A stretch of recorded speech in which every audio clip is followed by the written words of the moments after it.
നമസ്കാരം. CBN വാർത്തകളിലേക്ക് സ്വാഗതം. ആദ്യം പ്രധാന വാർത്തകൾ.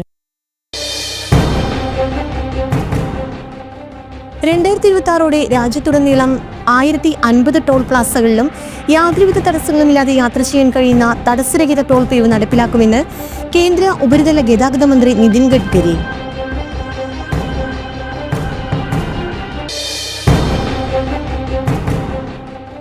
സ്വകാര്യ പണമിടപാട് സ്ഥാപനത്തിന്റെ കുടിയിറക്കൽ ഭീഷണിയെ തുടർന്ന് ഗൃഹനാഥൻ ജീവനൊടുക്കിയ സംഭവത്തിൽ പ്രതിഷേധിച്ച് BJP മണ്ഡലം കമ്മിറ്റിയുടെ നേതൃത്വത്തിൽ BRD കമ്പനിക്ക് മുന്നിൽ പ്രതിഷേധ ധർണ നടത്തി.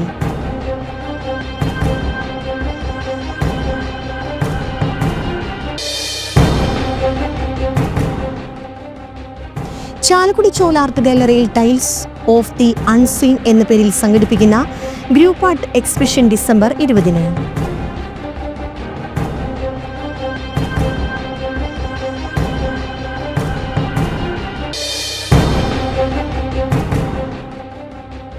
കാപ്പുത്തരവ് ലംഘിച്ചതിന് കുപ്രസിദ്ധ ഗുണ്ട ഡെറിനെ ജയിലിലാക്കി.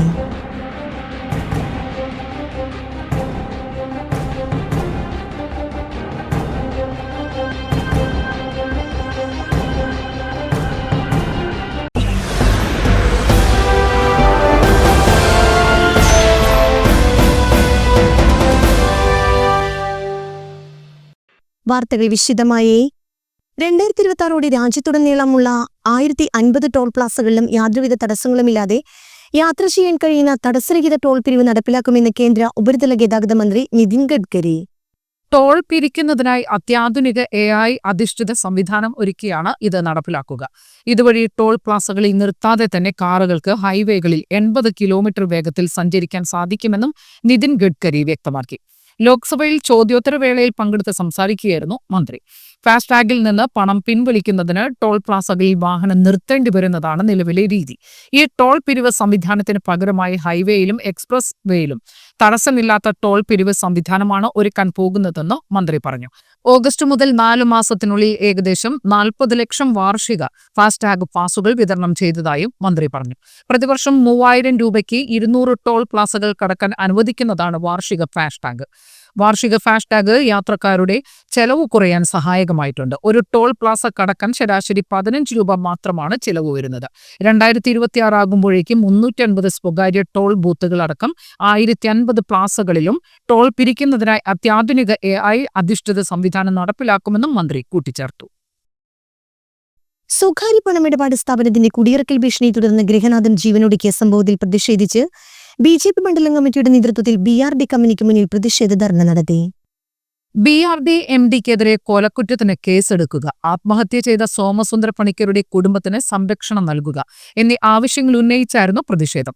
തൃശൂർ സൗത്ത് ജില്ലാ ജനറൽ സെക്രട്ടറി KP ഉണ്ണികൃഷ്ണൻ ഉദ്ഘാടനം ചെയ്തു. കൊരട്ടി മണ്ഡലം ജനറൽ സെക്രട്ടറി അനീഷ് ചെന്താമര അധ്യക്ഷത വഹിച്ചു. മണ്ഡലം ജനറൽ സെക്രട്ടറി രാജേഷ് പിഷാരിക്കൽ, ജില്ലാ general secretary KP George, Sajeev Pallath, Lochanan Ambatt, KK Ajaykumar, Sasi Vattekkad, Sajini Santhosh, Manoj Koratty, Shiju Plakkan, Sivakanya, CD Girish, Ambadi Unnikrishnan, PT Jose തുടങ്ങിയവർ പ്രസംഗിച്ചു. കൊടിയിറക്ക് ഭീഷണിയെ തുടർന്നാണ് വെട്ടുകടവ് റോഡിൽ ചിറക്കൽ വീട്ടിൽ 64 വയസ്സുള്ള സോമസുന്ദര പണിക്കർ വീട്ടിൽ തൂങ്ങി മരിച്ചത്. 10 വർഷം മുമ്പാണ് കോടികൾ വിലമതിക്കുന്ന 18 സെന്റ് സ്ഥലവും 3500 ചതുരശ്ര അടി വിസ്തീർണവുമുള്ള വീട് ഈട് നൽകി പണിക്കർ വായ്പ എടുക്കുന്നത്. വായ്പാ നടപടികളുടെ ഭാഗമായി സ്ഥാപന ഉടമയുടെ പേരിൽ വീടും സ്ഥലവും തീറ് നൽകിയിരുന്നു. വായ്പാ കുടിശ്ശിക വന്നതോടെ സോമസുന്ദര പണിക്കർ വീട് ഒഴിഞ്ഞുകൊടുത്തു. പണിക്കർക്ക് കുടിശ്ശിക കഴിഞ്ഞുള്ള പണം നൽകാമെന്ന് സ്ഥാപന ഉടമ സമ്മതിച്ചിരുന്നതായി കുടുംബാംഗങ്ങൾ പറയുന്നു. എന്നാൽ പണിക്കർക്ക് തുക നൽകാതെ വന്നതോടെ പണിക്കരും കുടുംബവും വീണ്ടും അതേ വീട്ടിൽ താമസമാക്കി. ഇതോടെ 6 ലക്ഷം രൂപ വീട് വാടക കുടിശ്ശിക വരുത്തിയതായി കാണിച്ച് ധനകാര്യ സ്ഥാപനം ഇരിങ്ങാലക്കുട സെഷൻസ് കോടതിയിൽ ഹർജി നൽകി. ഹർജിയിൽ സ്ഥാപന ഉടമയ്ക്ക് അനുകൂലമായി വിധിയുണ്ടായി. വീട് ഒഴിപ്പിക്കാൻ വരുമെന്ന് 2 ദിവസം മുമ്പ് പണിക്കരെ അറിയിച്ചു. കോടതി ഉത്തരവിന് സ്റ്റേ സമ്പാദിക്കാൻ പണിക്കർ നടത്തിയ ശ്രമം വിജയിച്ചില്ല. തുടർന്നാണ് പണിക്കർ ജീവനൊടുക്കിയത്. ജീവിച്ചു വന്നിരുന്ന ഒരു മഹാനായ വ്യക്തിയാണ് സോമസുന്ദര പണിക്കർ. ആദ്യം അദ്ദേഹം ഒരു ബിസിനസ് ചെയ്തിരുന്നു. നമുക്കറിയാവുന്നതുപോലെ അദ്ദേഹത്തിന്റെ വിഹിതം കിട്ടിയ 7 ഏക്കർ സ്ഥലം കോറമരയിൽ അദ്ദേഹം വിറ്റുകൊണ്ട് അദ്ദേഹം സോഫ്റ്റ് ഡ്രിങ്കിന്റെയും എനർജി ഡ്രിങ്കിന്റെയും ഒരു വിതരണ കമ്പനി തുടങ്ങി. ആ വിതരണ കമ്പനി നഷ്ടത്തിലാവാൻ കാരണം ഈ സോഫ്റ്റ് ഡ്രിങ്കുകൾ, ആ ഡ്രിങ്കുകളിൽ മായം കലർന്നിരുന്നു. ആ മായം കലർന്നതിന്റെ അടിസ്ഥാനത്തിൽ അതുമായി ബന്ധപ്പെട്ട് നഷ്ടം വരികയും അതോടൊപ്പം തന്നെ അദ്ദേഹം അത് ഇന്റർനാഷണൽ കോടതിയിൽ അദ്ദേഹം കേസ് കൊടുത്തിട്ടുണ്ട്. ആ കേസ് നിലനിൽക്കാൻ തന്നെ ആ ബിസിനസ് പരാജയമായി. ആ പരാജയമായതിന്റെ സമയത്ത് അദ്ദേഹം BRD നിന്ന് ലോൺ എടുക്കുന്നു. 70 ലക്ഷം ലോൺ എടുക്കുന്നു. അതിനു മുമ്പായിട്ട് ചാലക്കുടി ചോല ആർട്ട് ഗാലറിയിൽ ടൈൽസ് ഓഫ് ദി അൺസീൻ എന്ന പേരിൽ സംഘടിപ്പിക്കുന്ന ഗ്രൂപ്പ് ആർട്ട് എക്സിബിഷൻ ഡിസംബർ 20 വൈകിട്ട് 5:30 ഉദ്ഘാടനം ചെയ്യുമെന്ന് സംഘാടകർ വാർത്താസമ്മേളനത്തിൽ അറിയിച്ചു. ഉദ്ഘാടന ചടങ്ങിൽ വിശിഷ്ട അതിഥികളായി KM Madhusoodanan, Valsan Koormakolleri, Leena Vincent, Sunil Sugatha, Jitha Karthikeyan, doctor Shaju Nellayi, VK Rajan, Mallika Krishnakumar എന്നിവർ പങ്കെടുക്കും. ദില്ലി, പൂനെ, ഹൈദരാബാദ്, മുംബൈ, കേരളം തുടങ്ങിയ വിവിധ നഗരങ്ങളിൽ നിന്നുള്ള കലാകാരന്മാരാണ് ഈ ഗ്രൂപ്പ് പ്രദർശനത്തിന്റെ ഭാഗമാകുന്നതെന്ന സവിശേഷതയുമുണ്ട്. പ്രമുഖ കലാകാരന്മാരായ V Akhiljith, Dhriti Mahajan, Ginni Singh, Krishna Reddy, M Pavankumar, N Balamuralikrishnan, Sanul Kuttan, Shilpa Nigam, KS Sujith, TR Sunil Lal തുടങ്ങിയ കലാകാരന്മാരുടെ സൃഷ്ടികൾ പ്രദർശനത്തിലുണ്ട്. ഉദ്ഘാടനത്തെ തുടർന്ന് രാത്രി 8:30 വരെ പ്രശസ്ത പുല്ലാങ്കുഴൽ വിദഗ്ധൻ കലാമണ്ഡലം ശ്രീനാഥ് അവതരിപ്പിക്കുന്ന പുല്ലാങ്കുഴൽ കച്ചേരി നടക്കുമെന്ന് വാർത്താസമ്മേളനത്തിൽ gallery CEO Jomon Alukka, TR Sunil Lal, Leena Vincent, Suresh Muttathi, Christina Dedhia എന്നിവർ പങ്കെടുത്തു. ചേഞ്ച് വരുത്തിയിട്ടുണ്ട്, അതിൻ്റെ കാര്യങ്ങളൊക്കെ വരുത്തിയിട്ടുണ്ട്. കാരണം അതൊരു വേറെ ഇൻ്റർനാഷണൽ ലെവലിലേക്ക് കുറച്ച് കാര്യങ്ങൾ ചെയ്യാൻ കൂടി നമ്മൾ ലോഗോ വെബ്സൈറ്റിങ്ങിലുള്ള കാര്യങ്ങൾ ചേഞ്ച് വരുത്തിയിട്ട് നമ്മളിപ്പോൾ വീണ്ടും ഒരു തുടക്കം പോലെ വീണ്ടും ചെയ്യണം. അപ്പോൾ എല്ലാവരും സാധാരണ അതിൻ്റെ മറ്റു കാര്യങ്ങൾ സംസാരിക്കാൻ ഞാൻ സുനിൽ മാഷെ ഈ ഷോപ്പിൽ പറ്റിയ സുനിൽ മാഷ്. എല്ലാവർക്കും നമസ്കാരം. ചോല ഗാലറിയിൽ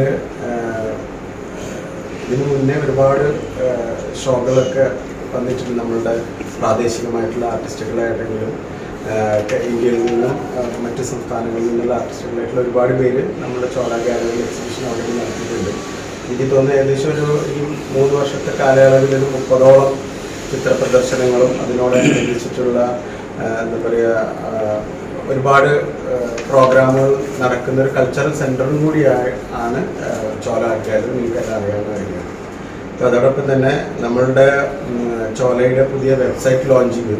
അതിൽ തന്നെ ലോഗോ നമ്മളൊരു വേറൊരു പെർസ്പെക്റ്റീവിലേക്ക് നമ്മൾ കുറച്ചും കൂടി ഒരു എന്താ പറയുക മിനിമലൈസ്ഡ് ആയിട്ട് കുറച്ചും കൂടി ഒരു ഇൻ്റർനാഷണൽ വിസിബിലിറ്റിയുടെ ഭാഗമായിട്ട് കൂടി നമ്മൾ അതിൻ്റെ ലോഗോ ഒരു ഏറ്റവും മിനിമലൈസ്ഡ് ചേഞ്ച് ചെയ്തിട്ടുണ്ട്. അപ്പം അതെല്ലാം ഗാലറി ഓണറായിട്ടുള്ള ജോമോൻ്റെ നിർദ്ദേശപ്രകാരമാണ് നമ്മളിതൊക്കെ ചെയ്തിട്ടുള്ളത്. അപ്പം ഈ ടൈൽസ് ഓഫ് ദ അൺസീൻ എന്ന് പറഞ്ഞ ടൈറ്റിലോട് കൂടിയിട്ടാണ് നമ്മൾ ഒരു എക്സിബിഷൻ നമ്മളിവിടെ പ്രസൻറ്റ് ചെയ്യുന്നത്. അപ്പോൾ അവിടെ മലയാളികളായിട്ടുള്ള 5 ആർട്ടിസ്റ്റുകളും ഡൽഹി, ബോംബെ, പൂനെ, ഹൈദരാബാദിൽ നിന്നുള്ള കണ്ടംപററി ഇന്ത്യൻ ഇന്ത്യൻ ചിത്രകലയിലും ശില്പകലയിലൊക്കെ പ്രാഗൽഭ്യം തെളിയിച്ചിട്ടുള്ള പ്രശസ്തരായിട്ടുള്ള ആർട്ടിസ്റ്റുകളാണ് ഈ ഷോയിൽ പങ്കെടുക്കുന്നത്. അപ്പം ഇതൊരു ഒരു പുതിയൊരു തുടക്കം എന്നുള്ള രീതിയിലും കൂടിയാണ് നമ്മളൊരു പുതിയൊരു സ്റ്റെപ്പ്. അതിൻ്റെ പേര് അതുകൂടിയായിട്ടാണ് നമ്മൾ ഈ വെബ്സൈറ്റ് ലോഞ്ചിങ് നമ്മളിത് അതിൻ്റെ ഭാഗമായിട്ടാണ്. അപ്പം ഇതിൽ നമ്മളുടെ ഷോയുടെ ഉദ്ഘാടനത്തിനായിട്ട് എത്തിയിട്ടുള്ളത് വരുന്നത് ഇന്ത്യയിലെ ഇന്റർനാഷണലി പ്രശസ്തരായിട്ടുള്ള ചിത്രകാരനായിട്ടുള്ള MK Madhusudan. To speak in English because I can't speak Malayalam. But I think it is a very, very important platform, Chola Art Gallery. Art is very important in all our lives, and therefore we have to make space for artists of all sorts. Artists who are making art, artists who are thinking about art or appreciating art. So I think that in bringing together so many artists, making a local impression for people to come and engage with cultural discussion. ഭാവത്തിലും എന്താ പറയുക totally ഒരു changing വന്നേക്കാണ്. 3 വർഷമായി ചോല art gallery തുടങ്ങിയിട്ട്. ഇപ്പോൾ കൊച്ചിയിൽ മുസ്ലിം biennale നടക്കുന്നൊരു സമയമാണ്. അപ്പോൾ ആ സമയത്ത് ഇന്ത്യയിലേക്ക് അല്ലെങ്കിൽ കേരളത്തിലേക്ക് അന്താരാഷ്ട്ര പ്രശസ്തരായിട്ടുള്ള അല്ലെങ്കിൽ ഒരുപാട് ആർട്ടിസ്റ്റുകൾ കേരളത്തിൽ വന്നുകൊണ്ടിരിക്കുന്ന സമയമാണ്. നെല്ലായി ഇറിഗേഷൻ ഗഡുവിൽ കടത്തുവഞ്ചി വെള്ളത്തിലിറക്കിയ ശേഷം സത്യപ്രതിജ്ഞ. ഞായറാഴ്ച നടക്കുന്ന സത്യപ്രതിജ്ഞയ്ക്ക് പോകുന്നതിന് മുമ്പ് വിജയിച്ച സ്ഥാനാർത്ഥികളുടെ നേതൃത്വത്തിൽ കുർമാലിപ്പുഴയിലെ ഇറിഗേഷൻ കടവിൽ കടത്തുവഞ്ചി വെള്ളത്തിലിറക്കും. ഗ്രാമപഞ്ചായത്തിലെ തെരഞ്ഞെടുപ്പ് പ്രചരണത്തിനിടെ BJP ടിക്കറ്റിൽ മത്സരിച്ച സ്ഥാനാർത്ഥികളുടെ പ്രധാന വാഗ്ദാനമായിരുന്നു നെല്ലായി ഇറിഗേഷൻ കടവിൽ കടത്തുവഞ്ചി സൗകര്യം ഏർപ്പെടുത്തും എന്നത്. ബ്ലോക്ക് ഡിവിഷൻ സ്ഥാനാർത്ഥി വിജു തച്ചംകുളം, രണ്ടാങ്കല്ല് വാർഡിലെ ജോയ് മഞ്ഞളിയും SN പുരം വാർഡിലെ ബേബി കിഡായിയുമായിരുന്നു നാട്ടുകാർക്ക് കടത്തുവഞ്ചി വാഗ്ദാനം ചെയ്തത്. വിജയിച്ചാൽ സത്യപ്രതിജ്ഞയ്ക്ക് മുമ്പ് വഞ്ചി ഇറക്കാം എന്നായിരുന്നു വാഗ്ദാനം. വർഷങ്ങളായി ഉണ്ടായിരുന്ന വഞ്ചി സർവീസ് 5 വർഷങ്ങളായി മുടങ്ങിക്കിടക്കുകയായിരുന്നു. പഞ്ചായത്തിന്റെ വഞ്ചി സാമൂഹ്യദ്രോഹികൾ രാത്രിയുടെ മറവിൽ ഒഴുക്കിക്കളയുകയായിരുന്നു. പുതുക്കാട് ഗ്രാമപഞ്ചായത്തിലെ ചെങ്ങാലൂർ, SN പുരം, രണ്ടാങ്കല്ല് പ്രദേശവാസികളായ 100 കണക്കിന് വിദ്യാർത്ഥികൾ ഉൾപ്പെടെയുള്ളവർക്ക് ദേശീയപാത നെല്ലായിലേക്ക് എത്താൻ എളുപ്പവഴിയായാണ് കുർമാലിപ്പുഴയിലെ ഇറിഗേഷൻ കടവ്. വാക്കുപാലിക്കാനായി വിധി വന്ന് അടുത്ത ദിവസം തന്നെ വിജയികൾ പ്രവർത്തകരുടെ സഹകരണത്തോടെ വഞ്ചി വാങ്ങി കടവിലെത്തിച്ചു. പുഴയുടെ ഇരുകരകളിലും വളർന്ന പാഴ്ചെടികളും ചെളിയും നീക്കം ചെയ്തു. ഗ്രാമപഞ്ചായത്ത് എഞ്ചിനീയറിംഗ് വിഭാഗത്തിന്റെ അനുമതി ലഭ്യമായി. ഇനി മേജർ ഇറിഗേഷൻ വകുപ്പിന്റെ കൂടി അനുമതി ലഭിക്കാനുണ്ട്. തുഴയുന്ന ആൾ ഉൾപ്പെടെ 8 പേർക്ക് സഞ്ചരിക്കാൻ പറ്റുന്ന വഞ്ചിയാണ് എത്തിച്ചിരിക്കുന്നത്.